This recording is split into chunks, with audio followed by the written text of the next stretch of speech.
Hello, dreamers. Welcome back to Cosmic Bedtime, where we float through the stars, one story at a time. Tonight, we journey to the year 2300. Earth is no longer our only home. Far away, beneath the soft red light of a distant star, humanity is learning to live again. This is the story of a second Earth. Not born, but built. A new beginning under a red dwarf sun. So settle in, close your eyes, and drift with me into the future. The year is 2300. Earth, our cradle, our home, is no longer what it used to be. The skies are hazy now, not from clouds or storms, but from centuries of carbon, ash, and dust. The oceans, once alive with songs of whales and whispers of waves, have risen, swallowed cities, and warmed beyond what life remembers. Forests that once stretched like green lungs across the continents are shadows of their former selves. Species are gone, some quietly, others with the desperate noise of extinction. And yet, amidst the sorrow, humanity still stands. Not unscarred, but wiser, perhaps. The tipping point didn't come suddenly. It came in degrees, half a degree here, a melting glacier there, a storm stronger than the last, a year warmer than all before. We thought we had more time. But time, like the planet, ran out faster than expected. It wasn't one disaster that ended the Earth we knew. It was the slow unraveling. A climate that grew less forgiving. A population that grew too large. Resources stretched too thin. And geopolitics that fractured instead of united. Earth became a place of survival, not of thriving. Some lived in underground cities, shielded from heat and radiation. Others built floating arcologies on the sea. Self-contained, sustainable, but lonely. And above it all, a question began to echo louder. If Earth is no longer safe, where can we go? Not just for escape, but for hope. For continuation. For a second chance. The moon was too barren. Mars, too cold and harsh. And so eyes turned further. To the red dwarfs. Small stars. Quiet stars. The most common kind in the universe. And perhaps, the most promising. Could we build a home around one? Could we begin again? Not by conquering, but by harmonizing. The project had a name, Hearthlight Initiative. A vision to build, not just a spaceship. Not just a colony. But a world. A new Earth. Born not from nature, but from intention. And as Earth's skies dimmed with smoke and sorrow, our journey to a red sun began. In the vast, ink-black sea of the cosmos, our sun is but one of an estimated 100 billion stars in the Milky Way galaxy alone. For centuries, it was the only star that truly mattered to us, the giver of light, warmth, and life. But as Earth began to show signs of fatigue, and humanity cast its gaze toward the uncertain future, the sun no longer felt eternal. It became a beginning. By the year 2300, Earth's biosphere had changed in ways once thought impossible. Even the boldest climate predictions of the 21st century now seemed naive. Rising sea levels had swallowed ancient coastlines. Entire regions had become uninhabitable due to heat, drought, or violent storms. Technological advances had softened some of the damage, but the human spirit, restless, exploratory, and ever curious, refused to be confined to crisis management. A dream took root in this context. A dream not just of leaving Earth, but of finding a new Earth, a second home, orbiting a second Sunday. Not for conquest. Not for escape. But for continuity. For hope. For decades, astronomers had scoured the sky for exoplanets, worlds beyond our solar system. The early discoveries were tantalizing but disappointing: gas giants too hot, rocky planets too cold, and many more just wrong.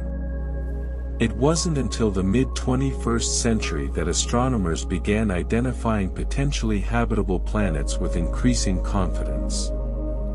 One category of stars stood out in the search: red dwarfs. They were not majestic or bright. In fact, to the naked eye, most red dwarfs were invisible, mere whispers of heat in the fabric of space. But their unassuming nature was exactly what made them so promising. Red dwarfs live for trillions of years, far longer than our sun ever will. And they are stable, slow-burning, and abundant, making up nearly 70% of all stars in the galaxy.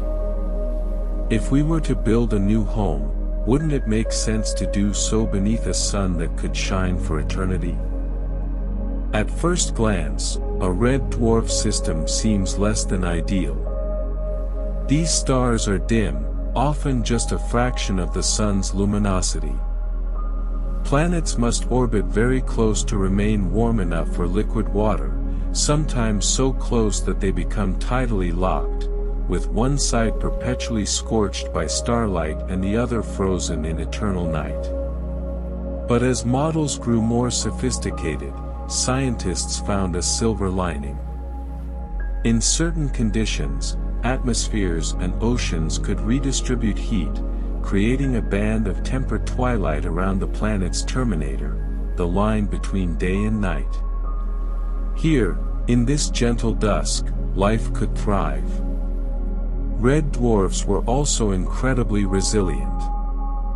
Unlike larger stars, they burn their hydrogen slowly, promising light and warmth for tens of billions, even trillions, of years.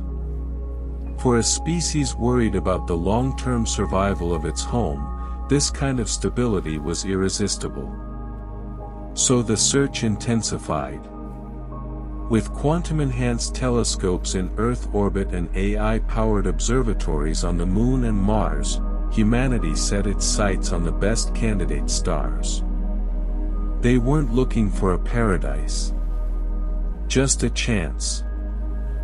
By 2240, a shortlist emerged. The most promising red dwarf systems were not across the galaxy, but within dozens of light years, close enough to contemplate real missions, real settlements, real futures.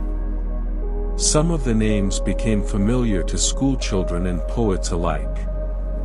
Proxima Centauri b, our first exoplanetary neighbor, discovered in the early 2000s but still a subject of intense debate centuries later.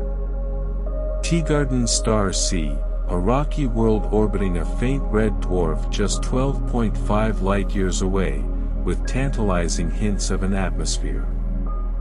TRAPPIST-1e, part of a system with 7 Earth-sized planets, some within the habitable zone.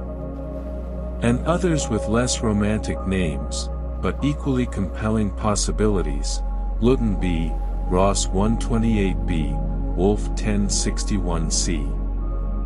These were not blank slates. They were mysteries.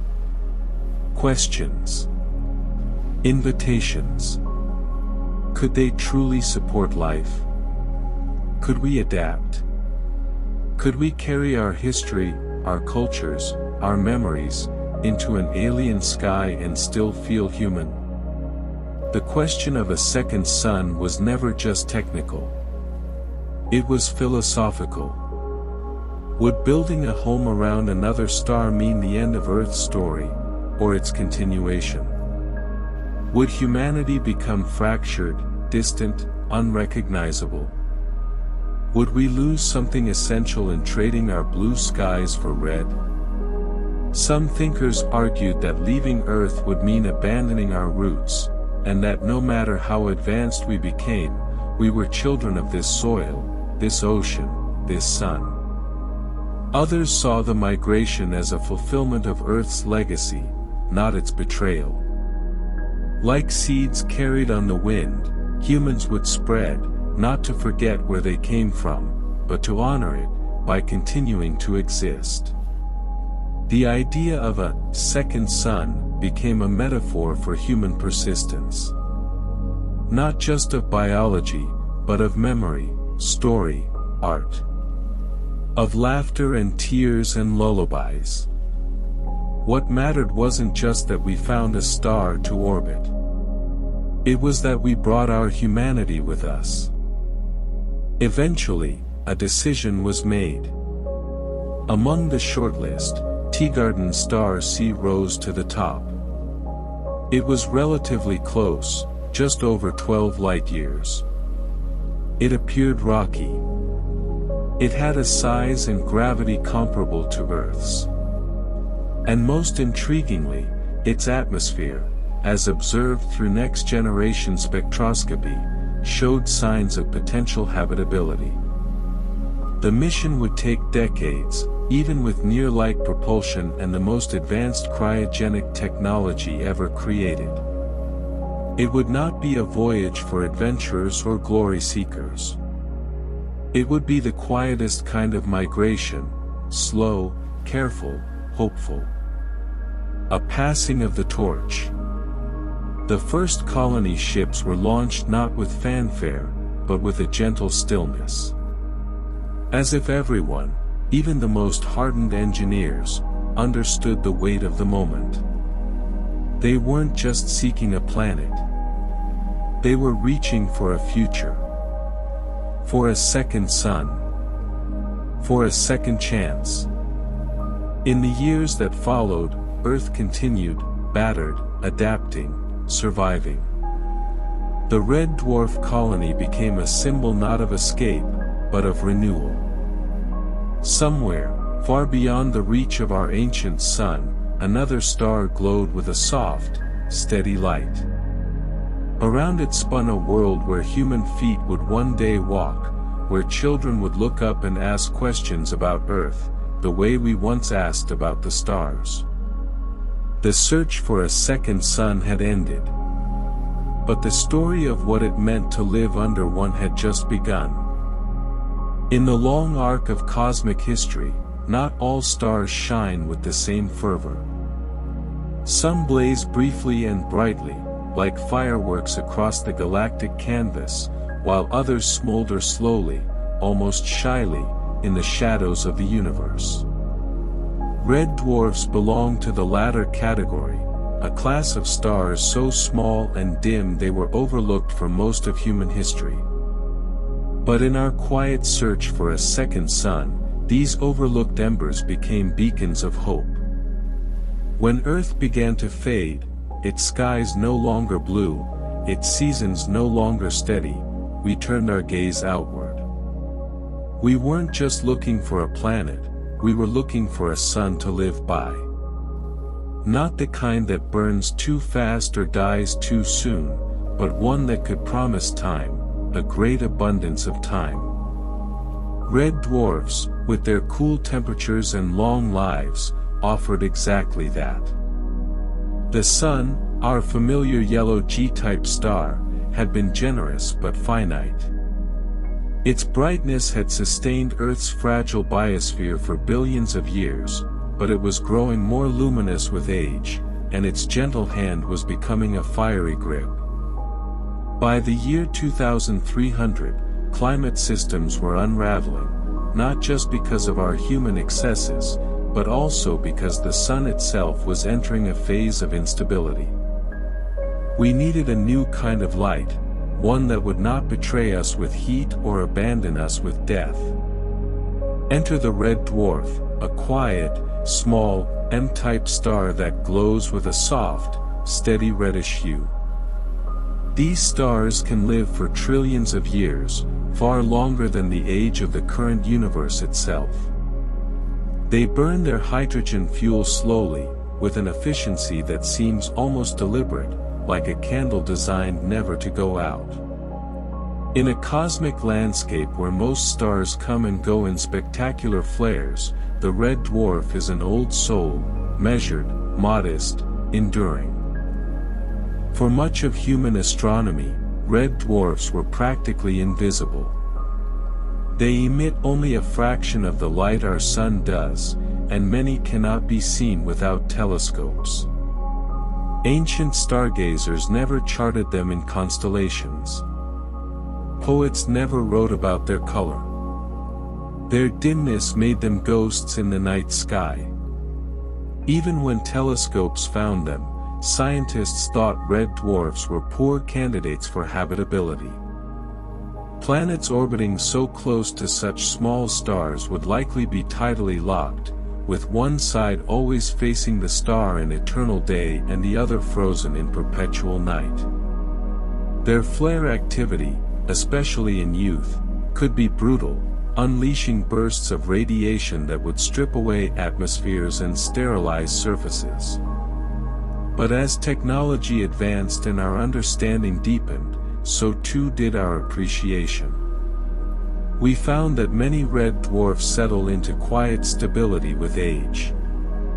We learned that even tidally locked planets could harbor life in their terminator zones, the region between light and dark, where temperatures might be just right. And most importantly, we discovered that red dwarfs are everywhere. They make up roughly 75% of the stars in our galaxy. The night sky, if seen in infrared, would be aglow with their hidden presence. If the universe had a default setting for stars, it would be red dwarfs. In our desperation, we realized that we had always been surrounded by these silent companions. We just hadn't listened to them before. The further humanity looked into its future, the more we valued longevity over brilliance. Red dwarfs promised a kind of cosmic permanence. Around them, we could dream not just of surviving, but of enduring, for hundreds of millennia, perhaps millions of years. We began to speak differently about time.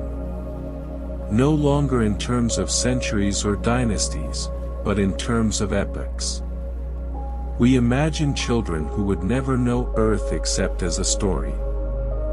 We envisioned civilizations that would rise and fall under the same red sun, their myths shaped by its ruddy glow. And for that, we were willing to let go of the familiar, to trade blue skies for crimson dawns, to leave behind the rhythm of 24-hour days for new orbits and shadows. We were willing to start again around a star that glimmered like the last ember in a dying fire. But this ember would not go out. Our journey wasn't random. Among the sea of red dwarfs, we searched carefully for one that met a constellation of conditions. It had to be stable, old, quiet. It had to host a planetary system with at least one rocky world, preferably in its habitable zone. It had to be close enough to reach with our limited propulsion, yet far enough to escape the dying influence of our sun. We found her. We named her Solace, a red dwarf about 12 light-years from Earth, softly glowing in the constellation of Lyra. Around Solace orbited 3 known planets, and one of them, dubbed Haven, lay within the habitable band. Its surface was cool. Its days were long. Its light was dim. But it was ours. Living under a red dwarf required more than physics, it demanded a shift in perspective. We were raised under golden suns, on a world where color was vivid and time was fast. Now we would live under russet skies, where everything moved slower, and shadows stretched differently. The plants we engineered would drink infrared instead of sunlight. Our architecture would mirror the stars' low energy, favoring insulation, storage, and reflection. It took time to adjust. Some called the light mournful, like twilight that never ended. Others found it soothing, like the hush before a lullaby. But over generations, it became home. Children born on Haven would come to love the glow of solace, not as a compromise, but as the beginning of something beautiful. We learned that brightness wasn't the only kind of brilliance.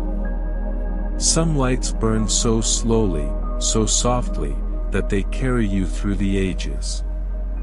In embracing red dwarfs, we rewrote our story of survival. We stopped chasing the brightest stars and began listening to the quiet ones. We realized that longevity doesn't require loudness, that life can flourish in calm, steady places. Solace became our second sun, not because it outshone the first, but because it outlasted it. And as we settled into its warmth, we discovered something unexpectedly poetic, that in fleeing the end, we had found a beginning. Not in glory, but in grace. Not in fire, but in embers. The future, it seems, belongs to the dim stars. And to those who choose to follow them. When the final departure came, it was not with trumpets or roaring engines, but with a silence so complete it made the earth seem already distant. The great fleet, gleaming arcs of humanity, lifted quietly into the sky, riding on the backs of patient fusion drives and graceful solar sails. The earth below, wounded yet proud, watched its children leave for a new home. And in the dark beyond, a red ember waited, a dim sun with promise in its gravity. No single ship carried the whole of humanity. There were hundreds, perhaps thousands. Each was a microcosm of Earth, families, scientists, artists, dreamers, caretakers of animals, seeds, and stories. They were slow, deliberate caravans crossing an interstellar desert, each voyage expected to take generations. But this was never meant to be a race. It was a pilgrimage. Between the stars, there is no noise. No wind, no birdsong, no breaking waves. The hum of engines and the quiet murmur of onboard life support systems were all that reminded travelers they were still alive. Children were born who had never felt wind on their cheeks, nor touched unfiltered sunlight. They learned about rivers from holograms and about forests from stories passed down like sacred myths. Earth became a legend, and the space between here and there stretched longer than anyone could truly hold in their minds. For the adults who had left Earth as children or teenagers, there was a subtle grief. They carried in them the memory of oceans, the smell of rain on concrete, the way sunlight looked through green leaves. But over time, even those memories began to fade, softened by distance and time like old photographs. And yet, in this vast emptiness, something else grew: unity. There were no countries out here. No borders. No strangers. Each person was indispensable, each role vital. Even the smallest jobs, mending hydroponic piping, tuning antenna arrays, were done with care, for the entire ecosystem depended on everyone working in quiet harmony. This was humanity learning to live not as conquerors, but as caretakers. The journey was long, nearly 140 years, but it wasn't idle. Shipboard universities flourished. Art was created in new forms: zero-gravity ballet, constellational poetry, virtual worlds shaped from memory and hope. Entire orchestras were trained aboard some vessels, their music echoing down quiet corridors like starlight turned to sound. Children grew up stargazing from observation decks, not looking up but out, charting the path their ancestors had set, watching the glow of a single red dot grow ever so slightly, year by year. Language itself began to shift, subtly. Words evolved. Earth slang faded, replaced by terms born from ship life. Sky Garden meant a place of peace in the hydroponic chambers. Sing Light referred to the melodic hum of plasma drives. And home came to mean not a place of origin, but a shared intention, a destination that shaped identity. Though each ship was different, some designed like long rotating cylinders to simulate gravity, others built with vast internal domes, there was one thing they all shared: the map. It was a living archive, a multidimensional tapestry combining the past of Earth with the future being woven in real time. Each event, each birth and death, each piece of music or breakthrough in ship engineering was added. In this way, the journey became a story, and each soul on board became both reader and author. The void was not entirely empty. Twice, ships passed the remnants of ancient alien artifacts, non-functional, drifting like forgotten thoughts. They were not signs of gods or monsters, but echoes. And though they were never decoded, their very presence stirred something profound, the realization that humanity was not the first to reach across the stars. But perhaps, if lucky, not the last. There were also dangers. One ship was lost, the Elysian Dawn, struck by an unexpected microsingularity. The fleet mourned. Across light minutes of distance, they sent signals of remembrance. 100 years into the journey, the name of the Elysian became a quiet prayer, a whisper reminding everyone of their fragility. Another ship, the Solace Ark, went radio silent for 37 years.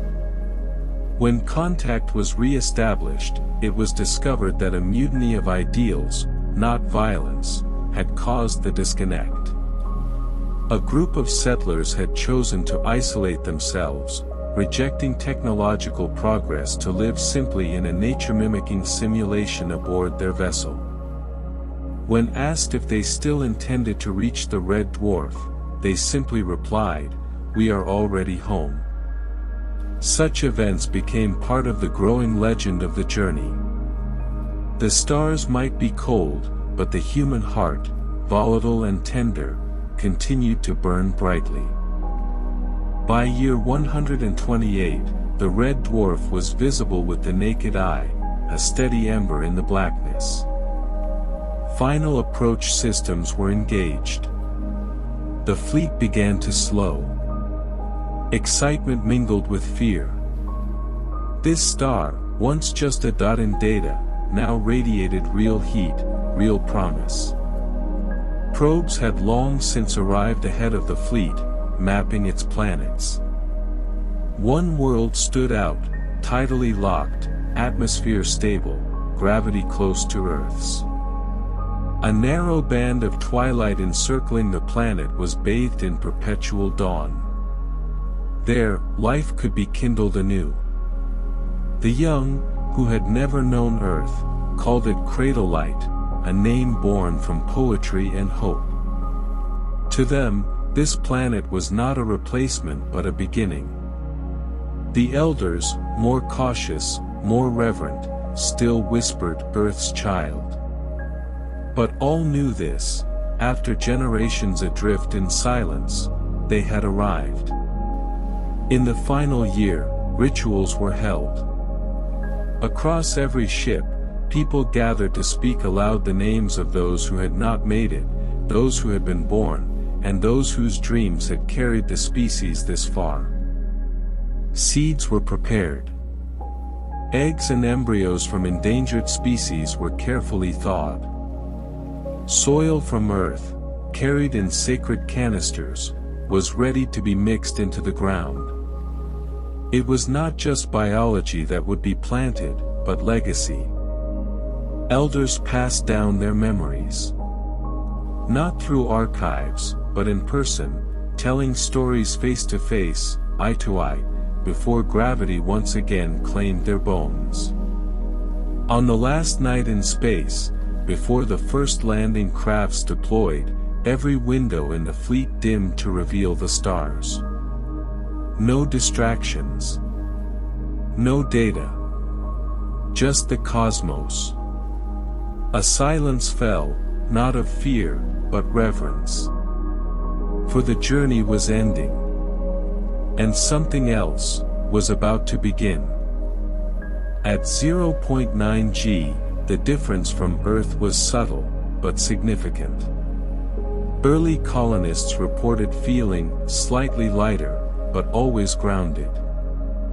For aging bodies, it was a blessing, joints ached less, bones endured longer.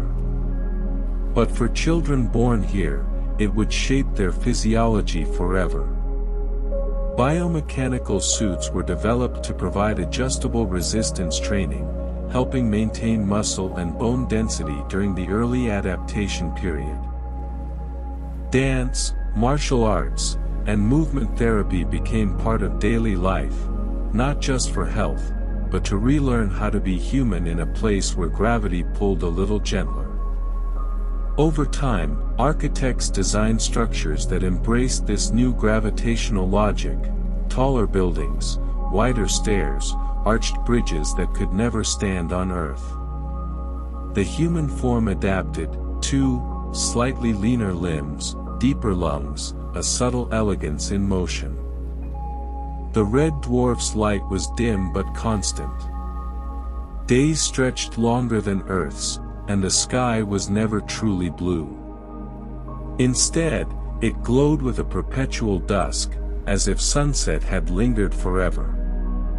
Plants brought from Earth struggled at first under this spectrum. Photosynthesis slowed. Leaves curled. Colors shifted.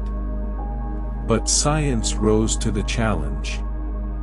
Agricultural biologists had pre-engineered flora to thrive under red and infrared wavelengths. Genetically modified crops, called crimson harvests, were planted in massive terraced greenhouses. Rice that turned violet. Wheat with copper tones. Tomatoes with darker skins but sweeter flesh. Algae pools glittered black-green and served as both oxygen producers and protein sources. But adaptation wasn't just scientific, it was also emotional. People missed the blue sky. The warmth of yellow sunlight.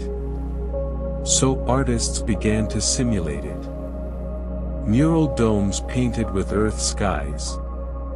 Public lighting that cycled through blue-white spectrums during waking hours.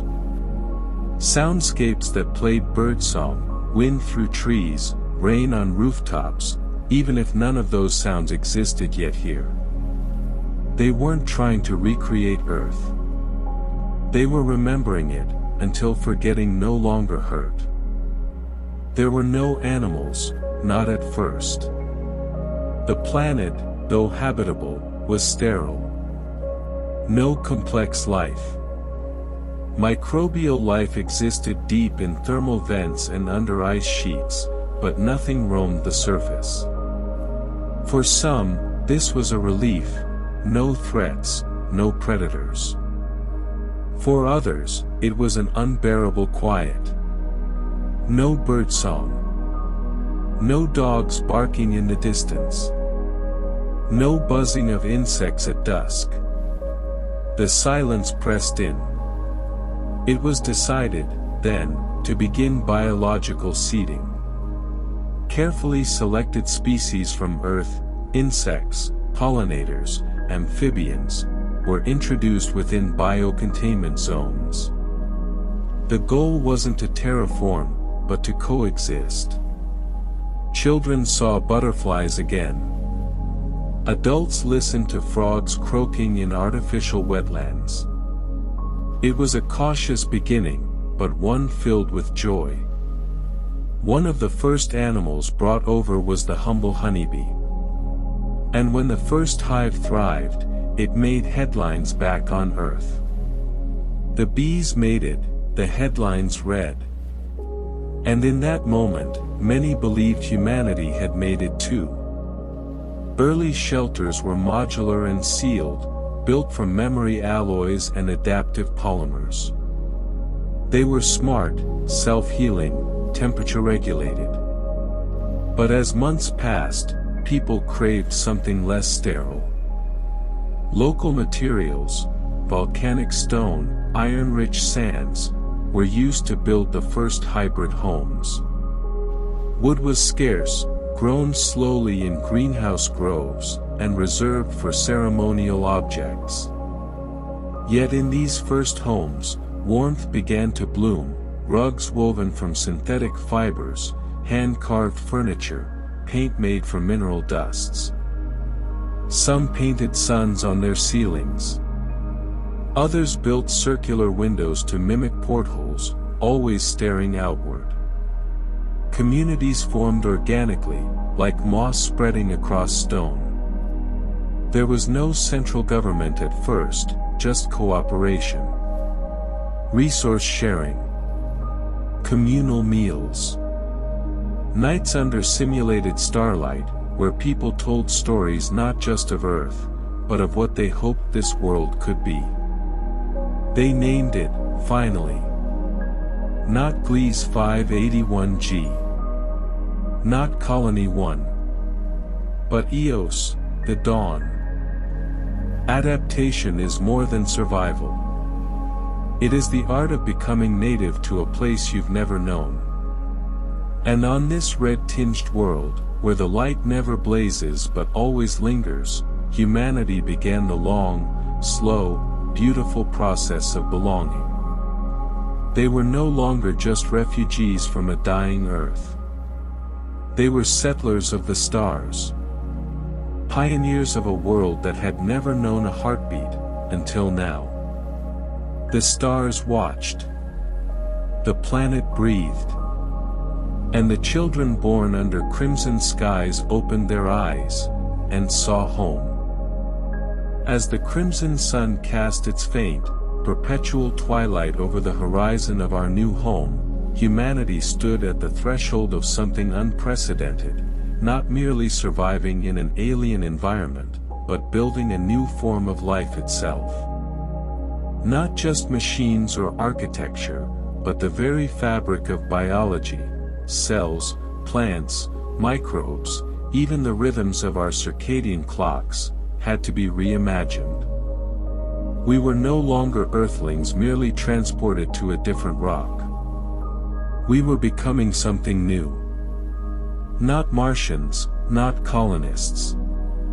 But designers of life in the shadow of a red dwarf. Back on Earth, life evolved under the warm and reliable glow of a yellow star. Our DNA, proteins, and entire ecosystems danced to the tune of visible light and a 24-hour day. But under the soft glow of our new crimson sun, that dance faltered. Photosynthesis, for instance, the foundational process for life on Earth, was inefficient beneath red dwarf wavelengths. Leaves wilted, crops struggled, and ecosystems didn't bloom the way we had hoped. So we began to rewrite life. Not with the arrogance of playing God, but with the humility of survival and the creativity of art. We edited plant DNA to absorb red and infrared light more efficiently. Some carried chlorophyll-like pigments borrowed from deep-sea algae back on Earth. Others were fused with synthetic biological circuits, turning them into living machines that pulsed in sync with the rhythms of the new world. What grew in our hydrodomes wasn't quite green. Some shimmered purple, others black or deep blue, colors more efficient at absorbing dim light. And as strange as they looked, they tasted like home. Or close enough. It wasn't just plants that had to change. Our own biology, ancient, fragile, and optimized for Earth, struggled in the beginning. The gravity here was slightly lower, leading to muscle loss. The long-term exposure to red light disrupted melatonin cycles. And our immune systems, suddenly surrounded by novel microbial life, were overwhelmed. So we adapted. Gene therapy became as routine as vitamin supplements. Nanobots patrolled our bloodstreams, adjusting hormone levels, repairing tissues, even triggering the formation of new proteins designed to work in colder, thinner atmospheres. Skin tones darkened, not from the sun, but from tailored melanin that protected against flares and radiation. Our lungs were subtly reshaped to breathe air at lower pressures. Eyes were enhanced to see more clearly in infrared. Children born here would never know Earth's sun.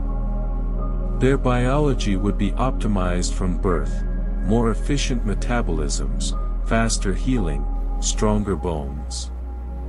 Still human, but new human. Children of a second sun. The true pioneers, though, were invisible. Engineered bacteria and archaea were seeded into the soil to break down native minerals and produce nutrients. Others colonized our domes, forming living walls that filtered air and absorbed carbon dioxide. Some even generated weak bioluminescence, casting soft glows that marked pathways or reacted to human movement like glowing paint. Microbes terraformed our habitats from the inside out. Not with fire and machines, but with chemistry and patience. And they were not just tools. Over time, symbiotic species emerged, living inside us, helping us adapt more quickly. We co-evolved, our future linked to their success. A soft kind of companionship. Yet for all our advances, a quiet tension grew beneath the surface. Was this still natural? Were we drifting too far from who we were? Could we claim to be human if our genes, lungs, senses, and sleep cycles were redesigned? Philosophers debated. Artists mourned. Some formed communities where all genetic modifications were banned, choosing to live in hardship rather than lose the essence of earthborn humanity. But others embraced the transformation. They saw this not as loss, but evolution. A continuation of what life had always done: adapt, survive, and grow. In truth, we had no choice. Designing life was no longer an option. It was the very condition of staying alive. In a poetic act of remembrance, some scientists began embedding pieces of Earth's culture into our biology. Snippets of human poetry were encoded into plant genomes. The DNA of certain flowers carried the genetic signature of extinct birds. Even children's microbiomes carried dormant sequences linked to extinct Earth species, biological time capsules preserving the lost chapters of our origin. It was a quiet kind of monument. Not built from stone, but from life itself. You could touch a leaf and know that, somewhere deep inside, was a verse from Neruda. Or eat a fruit whose DNA carried the rhythm of a whale's song once sung in the Pacific. This, too, was design. Not just for function, but for meaning. By now, designing life was not just the work of biologists, it was an art form. Genetic architects composed living ecosystems the way composers write symphonies. Cities were grown rather than built, living buildings with muscle-like supports, skin-like coverings that breathed and flexed. Fashion was bioengineered too. Clothes adjusted temperature, filtered dust, even emitted subtle scents based on mood.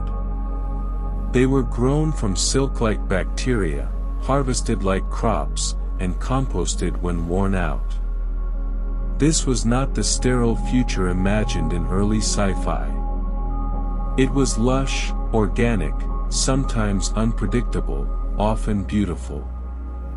In time, we stopped thinking of ourselves as visitors.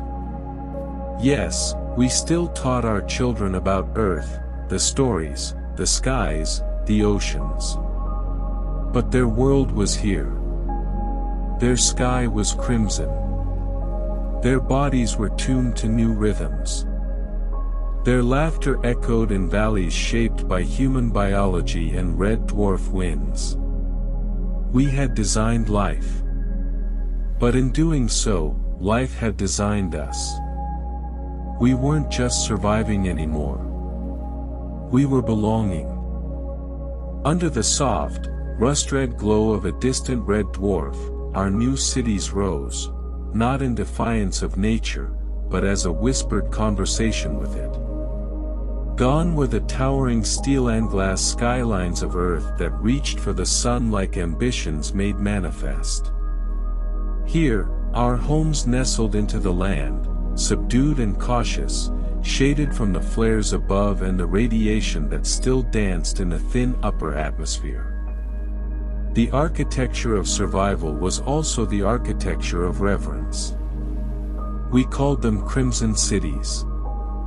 These settlements, designed more like living ecosystems than traditional urban centers, were carefully embedded into the landscape, built partially underground, partially beneath protective domes, and always with the gentle sun in mind. The skies, perpetually bathed in hues of wine and bronze, cast long shadows across our neighborhoods. In the evenings, when the star dipped toward the horizon, though never setting entirely, the cities glowed softly, almost dreamlike. The red dwarf offered less light, and so we adjusted not just our cities, but our very rhythms. Life slowed. People woke with the star and slept with its quietest light. Schools, workspaces, markets, all shifted into a more deliberate cadence. Days were longer, not just in astronomical terms, but in lived experience. Time stretched, and so did thought. Every structure was a study in adaptation. Homes breathed through layers of intelligent material, regulating temperature, recycling moisture, filtering radiation. Vertical farms lined communal chambers, lit by precisely calibrated artificial spectrums that mimicked the sunlight Earth plants once knew. We brought much of our flora with us, redesigned some, and discovered that others, mosses, fungi, and root vegetables, thrived as if they had waited all along for this dimmer world.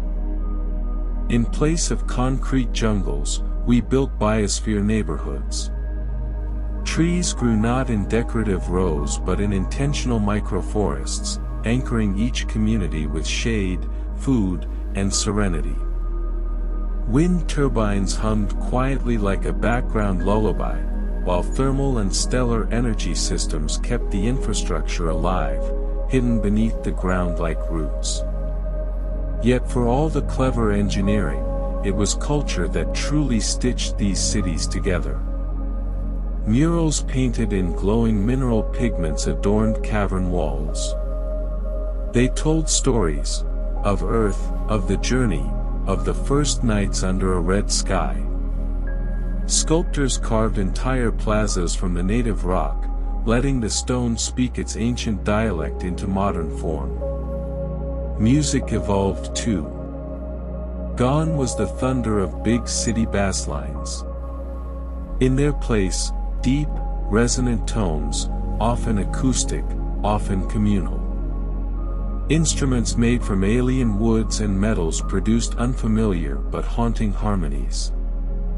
People gathered often, sometimes simply to sit in silence together, to feel time pass with meaning. Social structures changed, too. Where Earth cities had often encouraged isolation amid the crowd, the Crimson cities invited connection. Housing clustered around shared atriums. Meals were often taken together, cooked with what the farms provided. Children ran through winding, bioluminescent tunnels that linked one family to another, one idea to the next. The cities grew not outwards, but inward, denser, warmer, more collaborative. And still, beyond the domes and shields, the world remained wild. The air was breathable, but thin. The terrain, alien, rugged, sometimes dangerous. Yet this, too, became part of city life. Just as early Earth civilizations lived by rivers and coasts and feared yet respected the storms, so did we now live at the edge of this planet's moods. There were festivals marking the calm seasons, and quiet vigils during the flare storms. There were training schools for planetary rangers, those brave enough to map the outer wilderness, to monitor tectonic shifts, to catalog the flora that might one day become food, or medicine, or myth. Some called it the Second Eden. Others, merely a start. We did not try to recreate Earth, because Earth was sacred in memory, not to be duplicated. Instead, we designed life anew, drawing on what we had learned, what we had lost, and what we still hope to find. Our cities became a mirror, not of the past, but of the human spirit's will to reshape itself in harmony with the cosmos. Under crimson skies, humanity built not just shelter, but meaning. Beneath the low, ever-dimming light of a red dwarf star, humanity learned not only to adapt physically, but to reimagine its soul. In the quiet domes and bio-cities scattered across this alien world, something deeper was unfolding, a reckoning with the memory of Earth, and a careful cultivation of what it means to be human, beyond the soil we once called home. We did not leave Earth empty-handed. We carried with us not only seeds and blueprints, but poems, lullabies, dances, and echoes of laughter beneath trees that no longer stand.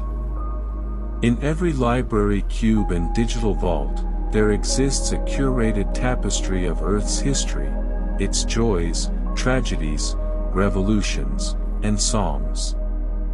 But memory is not just stored. It's lived, revisited, and reshaped in the hearts of those who dare to remember.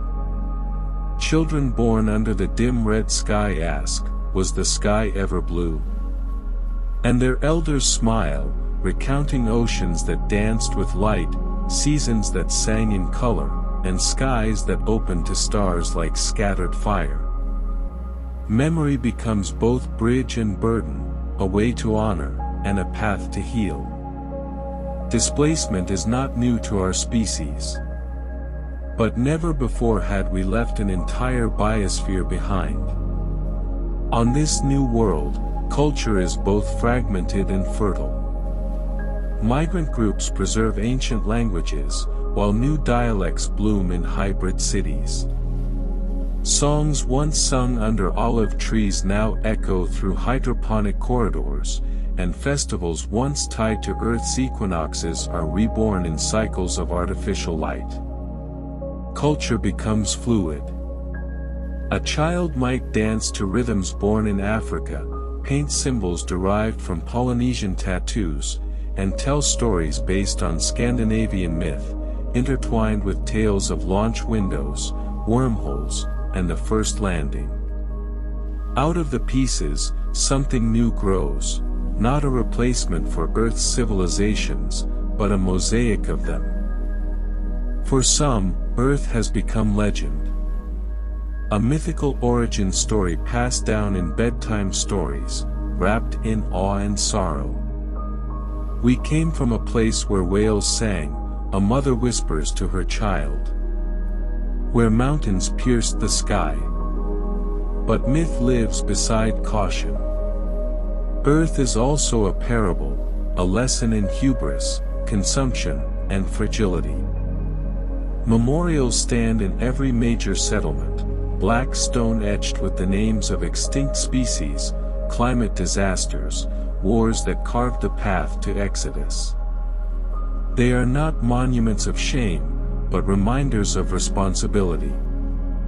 Our children learn of Earth not as a paradise lost, but as a teacher whose greatest lesson was its end.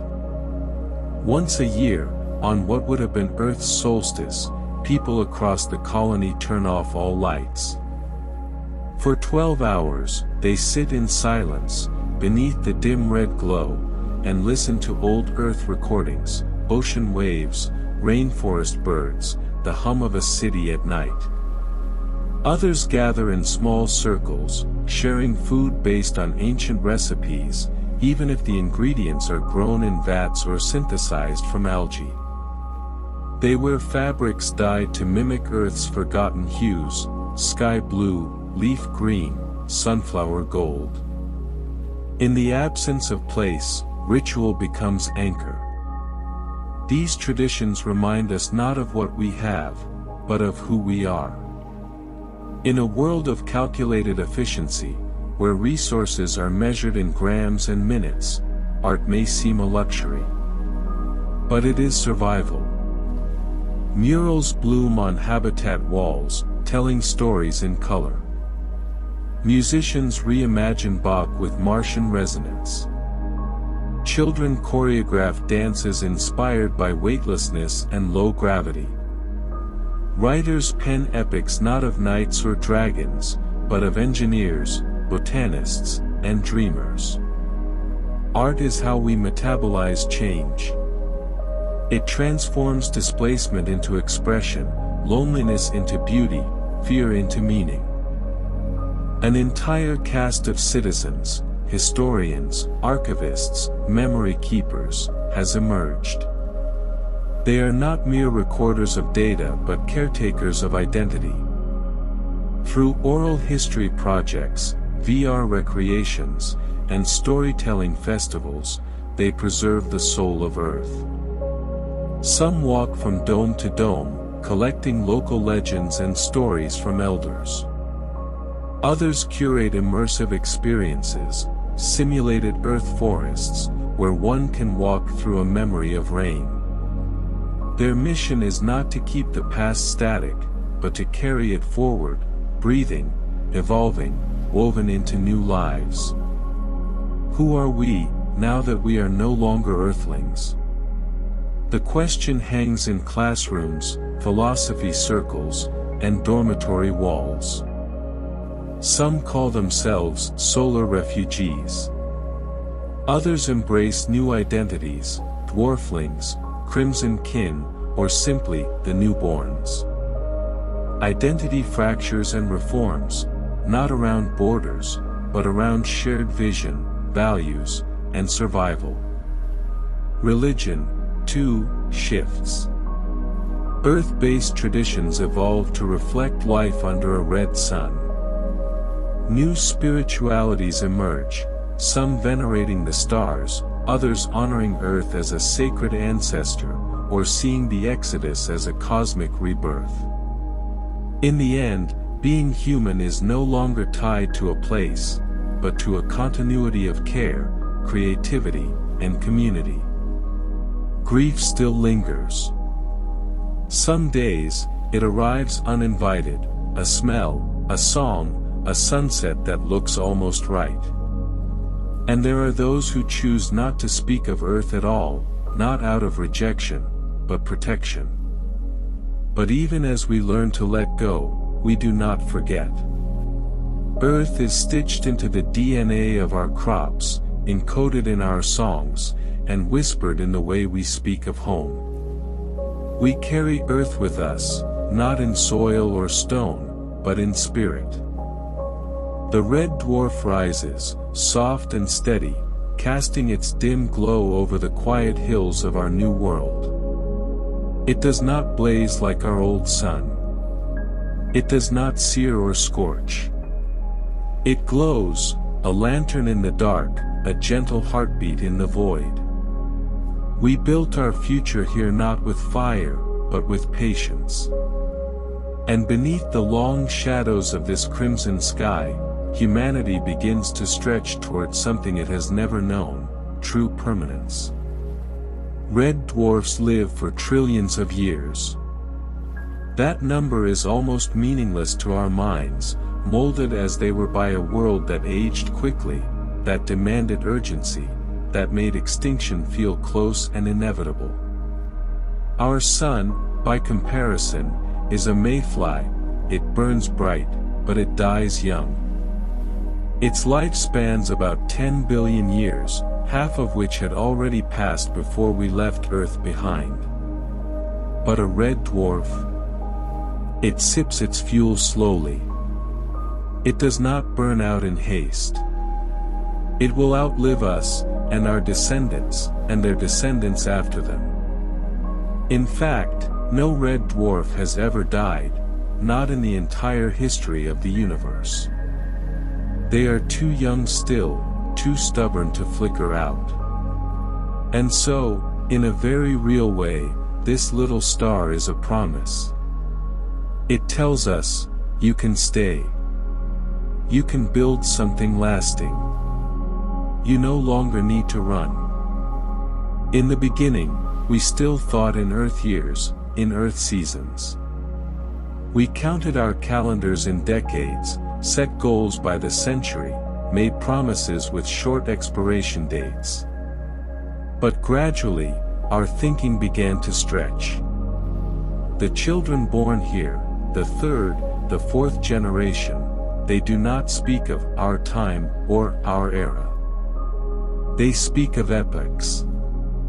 They imagine futures not 50 years ahead, but 500, 5,000. What kind of forests will grow beneath this red light? What philosophies will emerge from a people raised without night and day as we knew them? What will language sound like when shaped not by rainstorms and oceans, but by dust winds and pale auroras? Time has softened for us. It no longer rushes. The urgency that defined us on Earth has faded into something calmer, like a song slowed down until it becomes a lullaby. We have begun to think like our star. Already, we are changing. Our skin, once adapted for a blue-white sun, has begun to favor hues more suited for our new light. Our circadian rhythms have shifted, our sleep, our activity, our moods now pulse in harmony with something subtler than day and night, temperature gradients, magnetic pulses, the deep rumble of geothermal systems. And our minds? Perhaps the greatest transformation is invisible. Freed from the survival stresses of Earth's dwindling biosphere, our thoughts have turned inward, and upward. We are less concerned with conquest, more drawn to contemplation. Less urgent to expand, more curious to understand. We write poems again. We sing to our crops. We invent rituals not for gods of fire and war, but for patience, for balance, for staying. We have not just found a new world. We are becoming new people. It would be easy to romanticize Earth. Easy to paint it in soft blues and greens, to weep for what was lost. And yes, we do mourn. In our music, in our stories, in the names of our children, we carry earth in our bones. But we do not cling. Because earth was never meant to be a mausoleum. It was a cradle, messy, magnificent, impermanent. It taught us to feel the sun, to fear the dark, to build fires and friendships and fragile societies. And then, it let us go. We remember it not to regret it, but to honor it. The same way a tree remembers the seed, not as a home to return to, but as a beginning to grow from. Without the constant churn of crises and wars, of empires and collapses, what does culture become? Here, it becomes deep. Instead of new technologies every year, we refine the ones we have for generations. Tools evolve slowly, becoming works of art as much as instruments of function. Language drifts like a river, not in sudden floods but in slow meanders.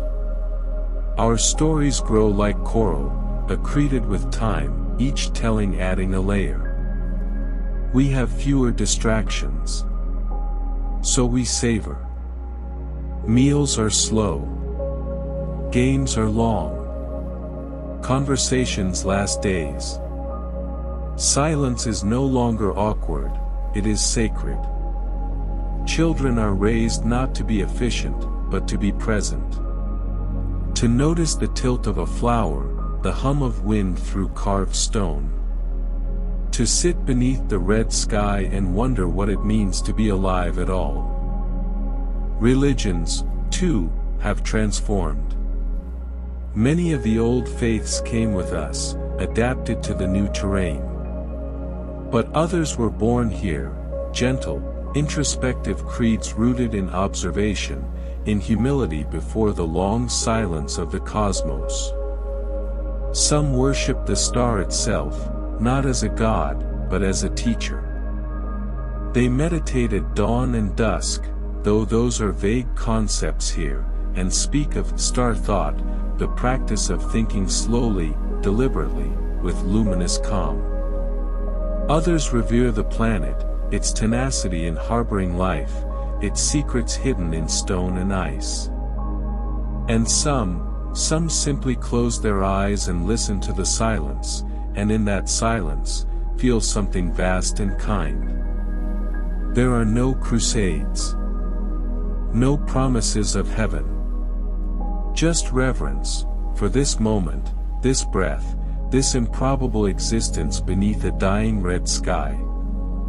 One day, long after we are gone, long after even our language has changed beyond recognition, this star will still burn. And perhaps, if we are wise, some trace of us will remain, not just in ruins or recordings, but in how we shaped the world. In the ways we planted trees, told stories, made peace with our limits. We have begun to think in stellar terms, not just centuries, but millennia. We ask not just, what is good for us, but what is good for the next 1,000 generations. We plan cities with geological patience. We restore ecosystems we may never see. We teach children not just math and art, but stewardship, wonder, and the art of enough. This is not a golden age. It is a long age, rust-colored, quiet, deliberate. And it might be the most beautiful thing we've ever built. In the ancient myths of Earth, stars were distant, uncaring things.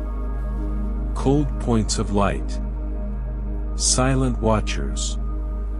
But this star, this dim, quiet ember, knows us. It warms our homes. It powers our farms. It colors our skies with a soft, perpetual blush. It does not ask for worship. It does not grant miracles. It simply endures. And in doing so, it teaches us how to endure too. Home is not just a place on a map. It's not the dirt beneath our feet, or the roof above our heads. Home is something deeper, quieter, and far more profound. It is memory and meaning. It is warmth and belonging. It is the place where we become ourselves. When humanity left Earth behind and journeyed into the darkness, there was a question lingering in every heart. Would we ever feel at home again? At first, the answer felt distant. We walked on foreign soil beneath skies tinged red and unfamiliar. We spoke in hushed tones, listening for echoes that never returned. Everything was new. Everything was strange.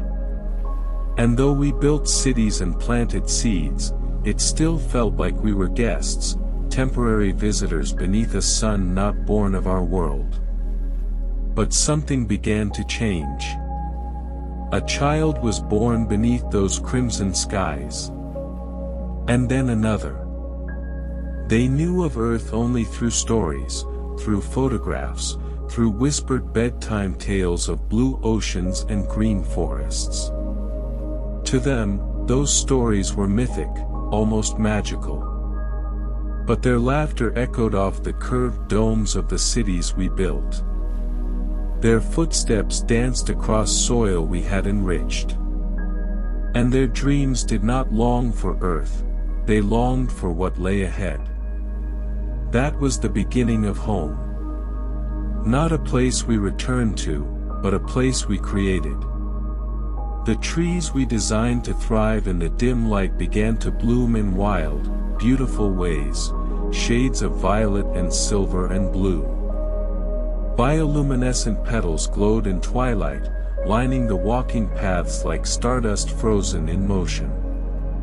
Architecture no longer tried to copy Earth, it adapted, blending the elegance of our old world with the boldness of the new. Glass towers curved like shells, catching the wind and storing its energy. Underground halls were filled with music and learning and memory. In every corner of these settlements, something vital pulsed, life, not as it was, but as it could be. We redefined community, not bound by geography, but by intention. We gathered in story circles, where elders told tales of the blue planet.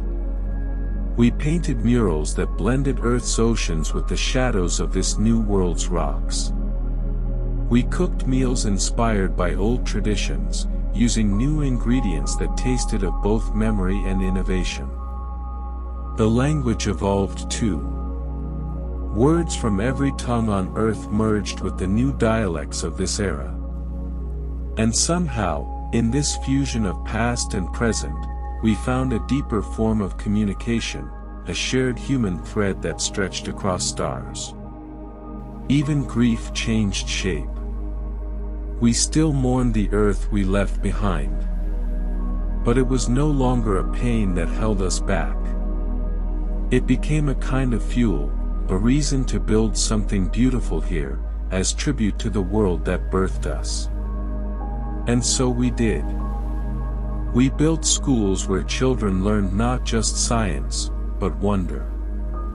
We built observatories that looked both backward toward soul and outward toward untouched galaxies. We built sanctuaries for quiet, gardens where time seemed to pause, and the heart could breathe.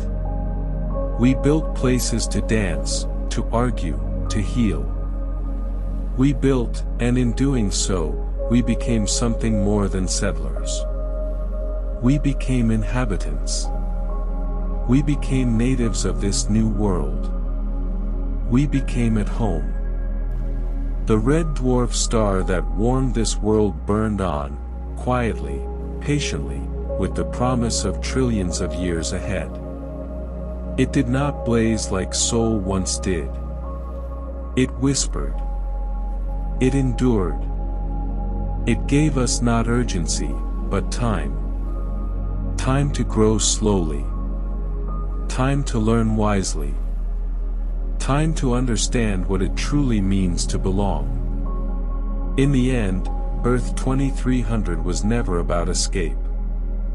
It was about discovery, of stars, of new lands, of new futures. But most of all, it was about remembering the most essential human truth. Home is not what we leave behind. Home is what we carry with us. And home is where we choose to build it. Beneath any star. Even a small, quiet one. And so, beneath a dim red sun, humanity begins again. In the face of loss, we found hope. In the silence of space, we built songs. And in a sky of crimson dusk, we remembered who we are. Thank you for joining us on this quiet journey through time and stars. If this story brought you peace or wonder, consider subscribing to Cosmic Bedtime. There are many more tales waiting beyond the veil of night. Until next time, sleep well, and dream of distant worlds.